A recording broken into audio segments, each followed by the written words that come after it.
दिवसभराचं शूट आटपून आम्हाला प्रचंड भूक लागलेली. आता वर्षाचे 12 महिने नॉनव्हेज खाणाऱ्या या भस्मासुरांना नवरात्रीमध्ये व्हेज खाऊ घालायचं चॅलेंज मी स्वतःला दिलं.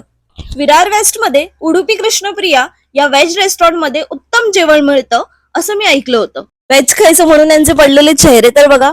पण मला खात्री आहे जाता नाही तर नक्की बदललेली असतील. आता मागवायचं तरी काय या गहन डिस्कशन नंतर आम्ही स्टार्टर ऑर्डर केलं. त्यांच्या प्रेझेंटेशन प्रमाणे टेस्ट सुद्धा एकदम जबरदस्त होती. पण एवढ्यात ही यांचं थोडीच भागणार आहे म्हणून आम्ही मेन कोर्स ऑर्डर केला आणि तो खाऊन यांचं रिॲक्शन बघा. जबरी जबरी व्हेज खाऊन फर्स्ट टाइम भारी वाटतंय. मस्त आहे. आणि फायनली माझं चॅलेंज कम्प्लीट झालं. मनसोक्त गप्पा मारत आम्ही जेवणही संपवलं. आता इतकं चांगलं खाल्ल्यानंतर डेझर्ट तो बनताय ना boss. My face says it all. मनसोक्त जेवलेल्या भस्मासुरांचे चेहरे तर बघा. ते सारखे म्हणतायत मी पुन्हा येईन. आणि तुम्हालाही इथे यायचं असेल तर तुमच्यासाठी मी कॅप्शन मध्ये डिटेल्स मेन्शन करते. आणि अशाच रेकमेंडेशन साठी मला फॉलो करायला अजिबात विसरू नका.